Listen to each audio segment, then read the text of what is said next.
அல்லாஹ்வுடைய தூதர் ஸல்லல்லாஹு அலைஹி வஸல்லம் தஜ்ஜாலுடைய அடையாளங்களை குறித்து சொன்ன விஷயங்களை நாம் இப்போது பார்ப்போம். தஜ்ஜாலுடைய அடையாளங்களில் ஒன்று இமாம் புகாரி அவர்கள் பதிவு செய்கிறார்கள், நிச்சயமாக அல்லாஹ்வை பற்றி உங்களுக்கு தெரியும், அவன் ஒரு கண் ஊனமானவன் அல்ல. அல்லாஹ் ஒரு கண் ஊனமானவன் அல்ல. ஆனால் தஜ்ஜால் வலக்கண் திராட்சை, வலக்கண் சுருங்கிய திராட்சையை கொண்டிருக்கும். அவனுடைய வலக்கண் சுருங்கிய திராட்சை எந்த வடிவத்தில் இருக்கிறதோ அது போன்று ஊனமிட்டு இருக்கும் என்று அல்லாஹ்வுடைய தூதர் ஸல்லல்லாஹு அலைஹி வஸல்லம் சொன்னார்கள். அல்லாஹ்வுடைய தூதர் ஸல்லல்லாஹு அலைஹி வஸல்லம் அவர்கள் அவன் ஒரு கண் ஊனமானவன் என்று பல ஹதீஸ்களிலே தெரிவித்திருக்கிறார். அதாவது ரெண்டு கண்ணும் இருக்கும். இன்னைக்கு பயமுறுத்துற மாதிரி நெத்தியில கண் இருக்கும்லாம் கிடையாது. தஜ்ஜாலுக்கு நெத்தியில கண் இருக்கும் சில பேர் சொல்ற மாதிரிலாம் கிடையாது. இரண்டு கண்ணுமே இருக்கும். அந்த ஒரு கண் அதுல ஊனமா இருக்கும், ஒரு கண் ஊனமாக இருக்கும். அடுத்து அல்லாஹ்வுடைய தூதர் ஸல்லல்லாஹு அலைஹி வஸல்லம் சொன்னார்கள், இமாம் புகாரி அவர்கள் பதிவு செய்கிறார்கள், தஜ்ஜாலுடைய இரு கண்களுக்கிடையே காஃபிர் என்று தெளிவாக எழுதியிருக்கும். தஜ்ஜாலுடைய இரு கண்களுக்கிடையே காஃபிர் என்று தெளிவாக எழுதியிருக்கும். ஸல்லல்லாஹு அலைஹி வஸல்லம் சொன்னார்கள், எழுத படிக்க தெரியாத எல்லா மூமின்களும், எழுத தெரிந்த எழுத படிக்க தெரியாத எல்லா மூமின்களும் அதை வாசிப்பார்கள் என்று அல்லாஹ்வுடைய தூதர் ஸல்லல்லாஹு அலைஹி வஸல்லம் சொன்னார்கள். அதற்கு பிறகு அல்லாஹ்வுடைய தூதர் ஸல்லல்லாஹு அலைஹி வஸல்லம் சொன்னார்கள், இமாம் முஸ்லிம் அவர்கள் பதிவு செய்கிறார்கள், அவனுடைய ஒரு கண் மூக்கை, அவனுடைய ஒரு கண்ணின் மூக்கை ஒட்டிய ஓரத்தில் கடினமான ஒரு சதை கட்டி தென்படும், கடினமான ஒரு சதை கட்டி தென்படும் என்று அல்லாஹ்வுடைய தூதர் ஸல்லல்லாஹு அலைஹி வஸல்லம் சொன்னார்கள். இன்னும் பல அவன் சிவந்த நிறமுடையவனாக இருப்பான், வெள்ளை கலந்த சிவந்த வெள்ளை கலந்த சிவந்த நிறமுடையவராக இருப்பான் என்று அல்லாஹ்வுடைய தூதர் ஸல்லல்லாஹு அலைஹி வஸல்லம் அவர்கள் சொன்னார்கள். இப்போ தமீமுத்தாரி அறிவிக்கக்கூடிய ஹதீஸை நாம் இப்போது பார்ப்போம். ஸல்லல்லாஹு அலைஹி வஸல்லம் அவர்கள் ஒரு முறை சொன்னார்கள், அஸ்ஸலாத்துல் ஜாமிஆ, தொழுகைக்கு நீங்கள் விரைந்து ஜமாஅத்துடைய தொழுகைக்கு வாருங்கள். அதாவது ஃபர்தான தொழுகை இல்லை, இது விசேஷமான ஒரு தொழுகை, ஜமாஅத்துடைய தொழுகைக்கு நீங்கள் விரைந்து வாருங்கள் என்று அல்லாஹ்வுடைய தூதர் ஸல்லல்லாஹு அலைஹி வஸல்லம் அறிவிப்பதை செவியுற்று நான் பள்ளிவாசலுக்கு சென்றேன். ரசூலுல்லாஹி ஸல்லல்லாஹு அலைஹி வஸல்லமோடு தொழுது முடித்ததும் நபி ஸல்லல்லாஹு அலைஹி வஸல்லம் சிரித்துக் கொண்டு மிம்பரில் அமர்ந்திருந்தார்கள். ஒவ்வொருவரும் தொழுத இடத்திலே அமர்ந்திருந்தார்கள். ரசூலுல்லாஹி ஸல்லல்லாஹு அலைஹி வஸல்லம் அவர்கள், நான் உங்களை ஏன் கூட்டினேன் என்பதை நீங்கள் அறிவீர்களா என்று கேட்டார்கள். இப்ப சஹாபாக்கள் சொன்னாங்க, அல்லாஹு வ ரசூலுஹு அஅலம், அல்லாஹ்வும் அல்லாஹ்வுடைய தூதரும் தான் நன்கு அறிந்தவர்கள்.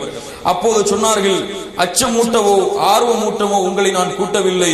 தமீமுத்தாரி அவர்கள் கிறிஸ்தவராக இருந்தார், அவர் இஸ்லாத்தை ஏற்றுக்கொண்டார். தஜ்ஜால் பற்றி நான் உங்களுக்கு கூறி வந்ததற்கேற்ப அவர் ஒரு செய்தி என்னிடத்திலே கூறினார். அவர் என்ன சொன்னார் என்றால், லக்கும் சுகாம் ஆகிய கோத்திரத்தை சேர்ந்த 30 நபர்களோடு நான் கடலிலே பயணமானேன். ஒரு மாதம் அலைகளால் நாங்கள் அலக்கடிக்கப்பட்டோம். ஒரு மாதம் கடல் அலைகளால் நாங்கள் அலக்கடிக்கப்பட்டு கொண்டிருந்தோம். சூரியன் மறையும் நேரத்தில் ஒரு தீபகற்பத்தில் நாங்கள் ஒதுங்கினோம். நல்ல கவனமா கேளுங்க, இதுல இருந்து தான் கேள்வி வரும் அதிகமா. தீபகற்பத்திலே நாங்கள் ஒதுங்கினோம். சிறு கப்பலில் ஏறி தீபகற்பத்தை நுழைந்தோம். அந்த வேறொரு கப்பல்ல ஏறி தீபகற்பத்தை நாங்கள் அடைஞ்சிட்டோம். அப்போது அதிகமான மயிர்களை கொண்ட ஒரு பிராணி எங்களை எதிர்கொண்டது, எங்களை அழைத்தது. அதிகமான மயிர்கள் இருந்ததால் அப்பிராணியின் மலப்பாதை எது, சிறுநீர் பாதை எது என்று எங்களுக்கு அடையாளம் தெரிய முடியாத அளவுக்கு அதிகமான மயிர்கள் அந்த விலங்கினத்திற்கு இருந்தது. அப்போது நான் உனக்கு கேடு உண்டாகட்டும், நீ என்ன பிராணி என்று கேட்டோம். அப்போது நான் ஜஷஷா என்ற பிராணி கூறியது, நீங்கள் இந்த மடத்தில் உள்ள மனிதனிடம் செல்லுங்கள், அவர் உங்களை பற்றி அறிவதில் மிக ஆர்வமுடையவராக இருக்கிறார் என்று கூறி அனுப்பியது. அப்போது நாங்கள் வேகமா போய் அந்த மடாலயத்தை அறிஞ்சோம். அப்போ ஒரு பருமனான ஒரு மனிதனை பார்த்தோம், நல்ல குண்டா ஒரு மனிதன். அவனை போன்ற ஒரு படைப்பை இதுவரை நாங்கள் பார்த்ததே இல்லை. அவனுடைய கரண்டை கால்களும் முட்டுக்கால்களும் இரும்பினால் கட்டப்பட்டிருந்தது. கரண்டை கால்களும் முட்டுக்கால்களும் இரும்பினால் கட்டப்பட்டிருந்தது. கழுத்துடன் தலை சேர்ந்து கட்டப்பட்டிருந்தான். உனக்கு கேடு உண்டாகட்டும், ஏன் இந்த நிலை என்று கேட்டோம். அப்போது அந்த மனிதன், என்னை பற்றி அறிய சக்தி பெற்று விட்டீர்கள், எனவே நீங்கள் யார் என்று கேட்டான். நான் அரபியர்கள் என்று கூறியவுடன் நாங்க எப்படி வந்தோம்னு சொல்றோம். அப்ப இந்த விலங்கினங்களை பார்த்துச்சு உங்கள்ட்ட அனுப்ப சொன்னு நாங்க சொன்னோம். யார் அறிவிக்கிறார்? தமீமுத்தாரி சொல்லிக்கிட்டே வராங்க, சொல்ல அப்படி சொல்றாங்க. அப்போ சொன்னா, பைசான் என்ற இடத்தில் பேரிச்ச மரங்கள் பலன் தருகின்றனவா? அவன் கேட்ட முதல் கேள்வி. அப்போது சொன்னார்கள், ஆம், பலன் தருகிறது. அப்ப சொன்ன தஜ்ஜால், விரைவில் அங்குள்ள மரங்கள் பயனளிக்காமல் போகும், விரைவில் அங்குள்ள மரங்கள் பயனளிக்காமல் போகும். தபர்ரியா என்ற ஏரியை பற்றி எனக்கு கூறுங்கள் என்று இரண்டாவது கேள்வி கேட்கிறான். அப்போது அதில் தண்ணீர் உள்ளதா என்று கேட்டான். அதில் அதிகமான தண்ணீர் உள்ளது என்று நாங்கள் கூறினோம். அதற்கு அவன் விரைவில் அந்த தண்ணீர் வற்றும் என்று கூறினான். அதற்கு பிறகு கேட்டான், சுக்கூர் என்ற நீரூற்றில் தண்ணீர் உள்ளதா? அப்போது சொன்னோம், தண்ணீரால் மக்கள் விவசாயம் செய்கிறார்களா என்று கேட்டான். அதற்கு நாங்கள் ஆம் என்றோம், தண்ணீர் அதிகமாகவே உள்ளது, அதில் விவசாயம் செய்கிறார்கள் என்றோம். அதற்கு பிறகு அவன் கேட்டான், உம்மி சமூகத்தில் தோன்றக்கூடிய நபியின் நிலை என்ன என்று கேட்கும் பொழுது, அவர் தோன்றிவிட்டாரா, அவர் மக்காவில் இருந்து மதீனாவிற்கு வந்து விட்டாரா என்று கேட்டான். நாங்கள் ஆம் என்றோம்.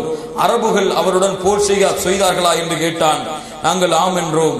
அதற்கு பிறகு நீங்கள் அவருக்கு கட்டுப்படுவதே நல்லது என்று கூறினான். நான் இப்போது என்னை பற்றி கூறுகிறேன் என்று கூறி, நான் தான் தஜ்ஜாலாவேன், வெகு விரைவில் எனக்கு அனுமதி வழங்கப்படலாம், அப்போது நான் வெளியே வருவேன், பூமி முழுவதும் பயணம் செய்வேன், 40 நாட்களில் எந்த ஊரையும் நான் அடையாமல் இருக்க மாட்டேன். ஆயினும் மக்கா மதீனா ஆகிய 2 ஊர்களை தவிர அவ்விரு ஊர்களிலும் எனக்கு விளக்கப்பட்டுள்ளன. நான் நுழையும் போதெல்லாம் ஒரு மலக்கு தன்னிடத்தில் இருக்கக்கூடிய வாளை வைத்துக் கொண்டு என்னை விரட்டி கொண்டே இருப்பார். 2 ஊரிலும் என்னால் நுழைய முடியாது என்று கூறி அல்லாஹ்வுடைய தூதர் ஸல்லல்லாஹு அலைஹி வஸல்லம் இடத்திலே இந்த சம்பவத்தை கூறுகிறார்கள்.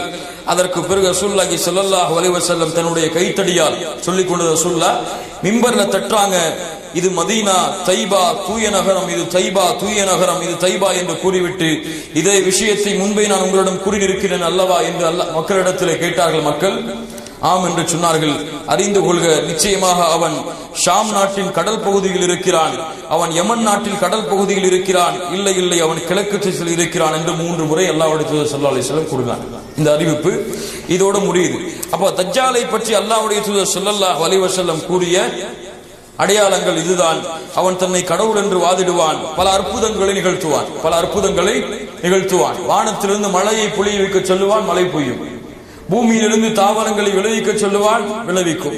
ஒரு மனிதனை கூப்பிட்டு வெட்டுவான், அவன் உயிர் போகும், மறுபடியும் அழைப்பான், உயிர் வரும். இப்படி பல அதிசயங்களை இந்த தஜ்ஜால் ஏற்படுத்துவான். இன்னும் பல அதிசயங்கள், குஷ்ண நோய்களை போக்குவான், சூனியத்தை எடுப்பான், பல அதிசயங்களை இவன் நிறைவேற்றுவான். இவனுக்கு பின்னால் அதிகமாக துருக்கிகள் செல்லுவார்கள். இவனுக்கு பின்னால் அதிகமாக துருக்கிகள் செல்லுவார்கள், அதிகமாக பெண்கள் செல்லுவார்கள். இவனுடைய அதிசயத்திற்கு பின்னால் யார் செல்லுவார்கள்? அதிகமாக பெண்கள் தான் சொல்லுவார்கள். இன்னும் பார்க்கிறோம், யாராவது ஒரு மேஜிக்கை காமிச்சிட்டாலே பெரிய அவுளியா ஆன மாதிரி அவர் பின்னாடி பெண்கள் கூட்டம் போறதை பார்க்கிறோம்.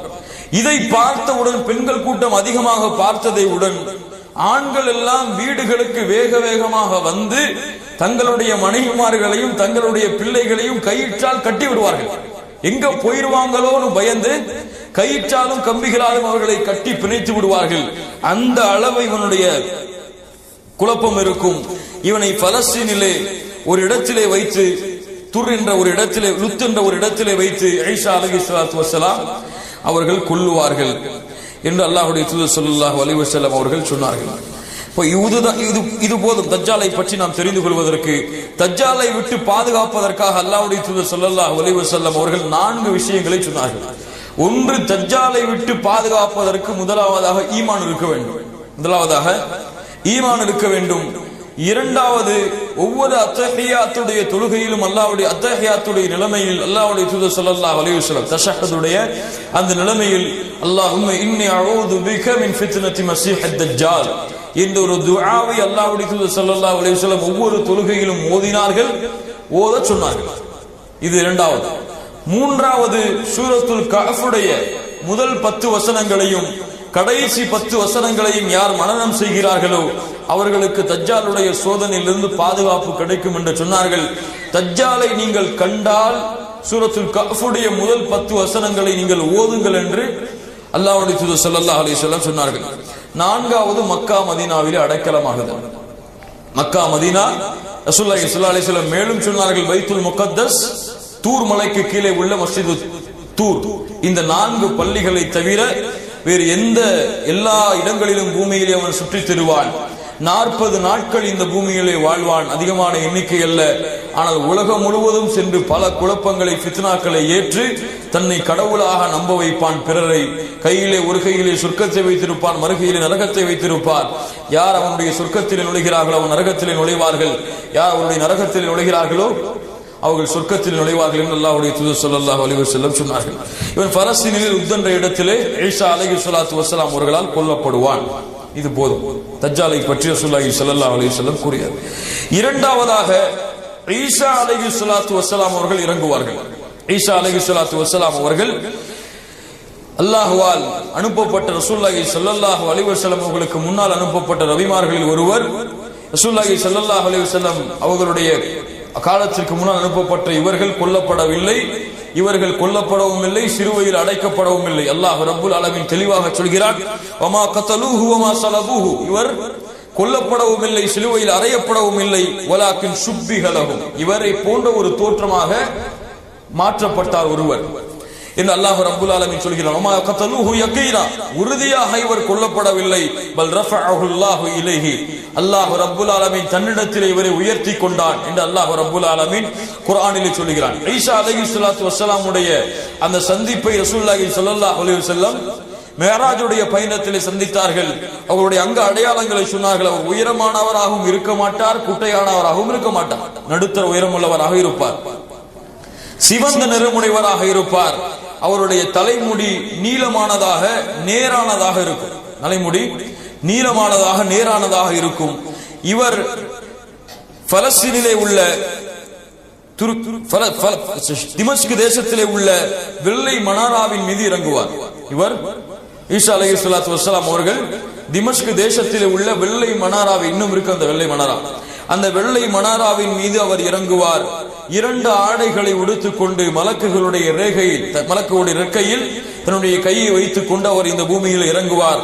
அவர் இறங்கிக் கொண்டிருக்கும் பொழுதுதான் யார் தொழுகை நடத்திக் கொண்டிருப்பார்? மஹதி அலைஹிஸ்ஸலாத்து வஸ்ஸலாம் தொழுகை நடத்திக் கொண்டிருப்பார்கள். அல்லாஹ்வுடைய தூதர் ஸல்லல்லாஹு அலைஹி வஸல்லம் சொன்னார்கள், கைஃப அன்தும் இதா நஸல இப்னு மரியம், மரியமுடைய மகனான ஈசா அவர்கள் இறங்கும் பொழுது எப்படி இருக்கும், அது எப்படிப்பட்ட காட்சியாக இருக்கும்? ஃபீக்கும் மரியம் ஃபீக்கும் வ இமாமுக்கும் மின்கும், உங்களுடைய இமாமும் அப்போது இருக்கும் பொழுது. யார் இமாம்? மஹதி அலைஹிஸ்ஸலாத்து வஸ்ஸலாம். அல்லாஹ்வுடைய தூதர் ஸல்லல்லாஹு அலைஹி வஸல்லம் பல அறிவிப்புகளில் இதை உண்மைப்படுத்தினார்கள்.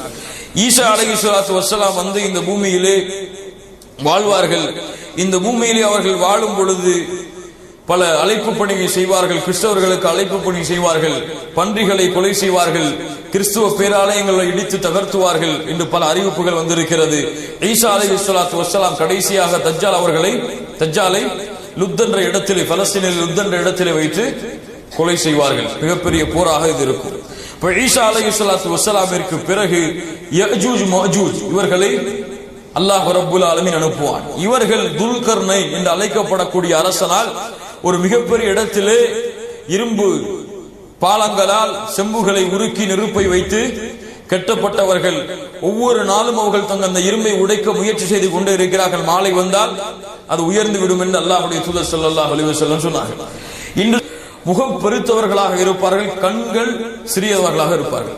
யஜூஜ் மஜூஜ் கண்கள் சிறியவர்களாக இருப்பார்கள், முகம் பெருத்தவர்களாக இருப்பார்கள். அல்லாஹ்வுடைய தூதர் ஸல்லல்லாஹு அலைஹி வஸல்லம் சொன்னார்கள், அதிகமான எண்ணிக்கை உடையவர்களாக இருப்பார்கள். ஒரு யஜூஜ் மஜூஜிலே ஒருவன் இறப்பதற்கு முன்னதாக 1000 பிள்ளைகளை பூமியில போட்டுட்டு தான் போவாங்க. ஒருத்த மூத்தாரதுக்கு முன்னாடி 1000 பிள்ளைகளை பூமியிலே போட்டுவிட்டு தான் போவார்கள். அதன் காரணமாகத்தான் அல்லாஹ்வுடைய தூதர் ஸல்லல்லாஹு அலைஹி வஸல்லம் சொன்னார்கள், ஆதம் அலைஹிஸ்ஸலாத்து வஸ்ஸலாமை அல்லாஹ் ரப்புல் ஆலமீன் மறுமையில் அழைத்து நரகத்திலே செல்லக்கூடிய கூட்டத்தை வெளியாக்கு. எவ்வளவு என்று கேட்கும் பொழுது சொர்க்கத்திலே ஒரு மனிதரையும் 999 மக்களை நரகத்திலும் அனுப்பும் என்று சொன்னார்கள். சஹாபாக்கள், அல்லாஹ்வுடைய தூதரை எண்ணிக்கை இவ்வளவு அதிகமாக இருக்கிறது, அந்த சொர்க்கத்திலே செல்லக்கூடிய ஒரு மனிதர் யார் என்று கேட்கும் பொழுது அல்லாஹ்வுடைய தூதர் ஸல்லல்லாஹு அலைஹி வஸல்லம் சொன்னார்கள், அப்ஷிரு ஃபஇன்ன மின்கும் ரஜுலன், நீங்கள் அதை குறித்து கவலைப்பட வேண்டாம், நற்செய்தி பெற்றுக் கொள்ளுங்கள். உங்களில் இருந்து ஒருவர் மீதி இருக்கக்கூடிய 1000 பேர் எங்கிருந்துதான்? யஜூஜ் மஜூஜில் இருந்துதான் என்று அல்லாஹ்வுடைய தூதர் ஸல்லல்லாஹு அலைஹி வஸல்லம் சொன்னார்கள். இதுவெல்லாம் எதை குறிக்கிறது என்றால், அதிகமான எண்ணிக்கையுடையவர்களாக இருப்பார்கள். பூமியிலே சென்று மக்களை தொல்லைப்படுத்துவதற்கு முடியாத அளவிற்கு தொல்லைப்படுத்துவார்கள். கடினமான வேதனையை தொல்லையை கொடுப்பார்கள். எல்லா இடங்களிலும் மக்களை கொன்று குவிப்பார்கள். கடைசியிலே கொன்று குவித்ததற்கு பிறகு அழைப்பார்கள், பூமியில் உள்ளவர்களை கொன்று விட்டோம், வானத்தில் உள்ளவர்களை மலக்குகளை கொல்ல வாருங்கள் என்று அழைத்து ஒரு மலைக்கு மேல் ஏறி அம்புகளை எடுத்து எறிவார்கள். அல்லாஹ் ரப்புல் ஆலமீன் அந்த அம்புகளை இரத்தத்தால் தீட்டி மறுபடியும் பூமிக்கு அனுப்புவான் என்று ரசூலுல்லாஹி ஸல்லல்லாஹு அலைஹி வஸல்லம் சொன்னார்கள். இவர்கள் ஆறை கடந்து செல்வார்கள். கடந்து செல்லும் பொழுதை குடித்து குடித்து தண்ணீரை காலியாக்கி இருப்பார்கள். இவர்கள் பலஸ்தீனில் அந்த கிழக்கு தேசத்தில் ஒரு இடத்தை அடைந்தவுடன் இவர்களை யாராலும் கொள்ள முடியாது. தஜ்ஜாலை கொன்ற ஈசா அலைஹிஸ்ஸலாத்து வஸ்ஸலாம் அவர்களாலே இவர்களை கொல்ல முடியாது. இடத்திலே சென்று ஒன்று கூடுவார்கள். அதற்கு பிறகு ஈசா அலைஹிஸ்ஸலாத்து வஸ்ஸலாம் மலைக்கு மேல் ஏறி அல்லாஹ்விடத்திலே பிரார்த்தனை செய்வார்கள். யா அல்லாஹ் இவர்களை அழித்து விடு என்று அல்லாஹ்விடத்திலே துஆ செய்வார்கள். குழப்பம் அதிகமாகிவிட்டது என்று அல்லாஹ் ரப்புல் ஆலமீன் ஒட்டக கழுத்துக்களை போன்று உள்ள பறவைகளை அனுப்பி அவர்களை அல்லாஹ் ரப்புல் ஆலமீன் அழிப்பான். அதற்கு பிறகு பூமி முழுவதும் நாற்றம் எடுக்கும். இறந்து அழுகு பிணங்களாக பூமி முழுவதும் கிடப்பார்கள். அல்லாஹ் ரப்புல் ஆலமீன் அதற்கு பிறகு ஒரு மலையை இறக்குவான். பூமி கண்ணாடியை போன்று சுத்தமாகிவிடும். என்று அல்லாஹ்வுடைய தூதர் ஸல்லல்லாஹு அலைஹி வஸல்லம் அவர்கள் சொன்னார்கள். இதை யஜூஜ் மௌஜூஜை பற்றி அல்லாஹ்வுடைய தூதர் ஸல்லல்லாஹு அலைஹி வஸல்லம் சொன்னார். அதற்கு பிறகு 3 பூகம்பங்கள் பூமியிலே அதிகமாக நடக்கும். முதல் பூகம்பம் கிழக்கு தேசத்திலிருந்து, இரண்டாவது பூகம்பம் மேற்கு தேசத்திலிருந்து, மூன்றாவது பூகம்பம் அரபு தேசங்களில். மதீனாவிற்கு கிழக்க உள்ள தேசத்திலேயும் மேற்கு தேசங்களிலேயும் ஜசீரத்துல் அரப் அரபுடைய பிரதேசங்களிலும் 3 நிலநடுக்கங்கள் பூகம்பங்கள் பூமியிலே மக்களை ஈர்த்துக் கொள்ளும் அளவிற்கு மிக அதிகமான நிலநடுக்கங்கள் ஏற்படும்.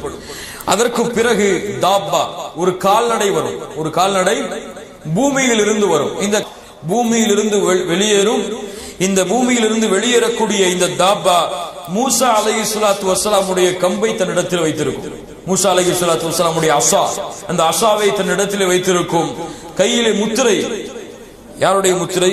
சுலைமான் அலைஹிஸ்ஸலாத்து வஸ்ஸலாமுடைய முத்திரையை கைகளிலே பொறித்திருக்கும். இந்த விலங்கினம் பேசும். மக்களிடத்திலே பேசும். காஃபிர்களாக இருக்கக்கூடியவர்களுக்கு அடையாளம். யார் காஃபிர் யார் முஸ்லிம் என்று இந்த விலங்கினம் வந்ததற்கு பிறகுதான் தெரியும். முகத்திலே மூக்கிற்கும் அந்த காதிற்கும் இடையே உள்ள பிரதேசத்தில் தன்னிடத்திலே உள்ள கம்பால் அடையாளமிடப்பட்டவர்கள் எல்லாம் காஃபிர்கள் என்று அடையாளம் கொள்ளலாம். இந்த விலங்கினமும் வந்து மரணிக்கும். அதற்கு பிறகு அல்லாஹ் ரப்புல் ஆலமீன் துஹான் ஒரு மிகப்பெரிய புகை மூட்டத்தை ஏற்படுத்துவான். அல்லாஹ் ரப்புல் ஆலமீன் குர்ஆனிலே சொல்கிறான். அந்த புகை மூட்டம் வந்தவுடன் மூமின்களுக்கு அந்த புகை மூட்டம் பட்ட உடனேயே மூமின்கள் அச்சென்று தும்பலாக அந்த புகை மூட்டத்தை வெளியேற்றி விடுவார்கள். காஃபிர்களுக்கு அந்த புகை மூட்டம் பட்டுவிட்டால் உடம்பெல்லாம் ஊதி வெடித்து விடுவார்கள். அல்லாஹ் பாதுகாப்பான. உடம்பெல்லாம் ஊதி வெடிமாகி விடுவார்கள். அதற்கு பிறகு அல்லாஹ் ரப்புல் ஆலமீன் சூரியனை மேற்கிலிருந்து உதயம் செய்வார். இதுவரைக்குத்தான் அல்லாஹ்விடத்திலே பாவ மன்னிப்பு ஏற்றுக்கொள்ளப்படும். இதுவரைக்கும் தான் செய்த பாவங்களுக்கு குற்றங்களுக்கு ஈமானுக்கு பாதுகாப்பு கிடைக்கும். சூரியன் உதயமாகி விட்டால் முடிந்தது. அல்லாஹ்வுடைய தூதர் ஸல்லல்லாஹு அலைஹி வஸல்லம் சொன்னார்கள், லா தகூமு ஸஆ ஹத்தா தத்லுஅ அஷ்-ஷம்ஸு மின் மக்ரிபிஹா. கிழக்கு மேற்கிலிருந்து சூரியன் உதிக்காத வரை மறுமை ஏற்படாது. ஃபைன் தாலத் ஃபராஹ الناس آمنوا اجمعون. மக்கள் எல்லோரும் அந்த சூரியன் மேற்கிலிருந்து உதிப்பதை பார்த்தால் ஈமான் கொள்வார்கள். எல்லோருமே ஈமான் கொள்வார்கள். அல்லாஹ் ரப்புல் ஆலமீன் சொல்லுவதை பாருங்கள். லா யன்ஃபஉ நஃப்ஸன் ஈமானுஹா. அவர்களுடைய ஈமான் எந்த பலனையும் கொடுக்காது. அது வரைக்கும் தான் ஈமான் கொள்ள வாய்ப்பு இருக்கும். தௌபாவிற்கு வாசல் திறக்கப்பட்டிருக்கும். அதற்கு பிறகு கடைசியாக ஒரு நெருப்பு யமன் தேசத்திலிருந்து கிளம்பி மக்கள் எல்லோரையும் மாஷரை நோக்கி ஒன்று திரட்டும். அப்போது அல்லாஹ் ரப்புல் ஆலமீன் மறுமை ஏற்படுத்துவான். இந்த மறுமையுடைய 10 அடையாளங்களாக அல்லாஹ்வுடைய தூதர் முஹம்மது ரசூலுல்லாஹ் ஸல்லல்லாஹு அலைஹி வஸல்லம் கூறிய அடையாளங்கள். கண்ணியத்துக்குரியவர்களே, இந்த 10 அடையாளங்களும் இந்த சமூகத்திற்கு மிக சமீபத்தில் இருக்கிறது.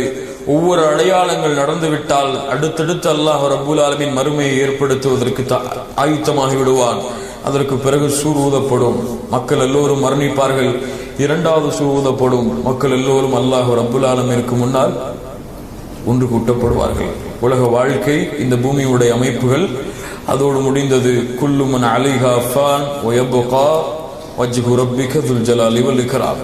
பூமி உலகம் அழிக்கப்பட்டால் அல்லாஹ்வுடைய முகத்தை தவிர மற்ற எல்லாம் இந்த பூமியிலிருந்து மறைந்துவிடும். அதற்கு பிறகு அல்லாஹ் ரப்புல் ஆலமீன் மட்டும்தான் எஞ்சியிருப்பான்.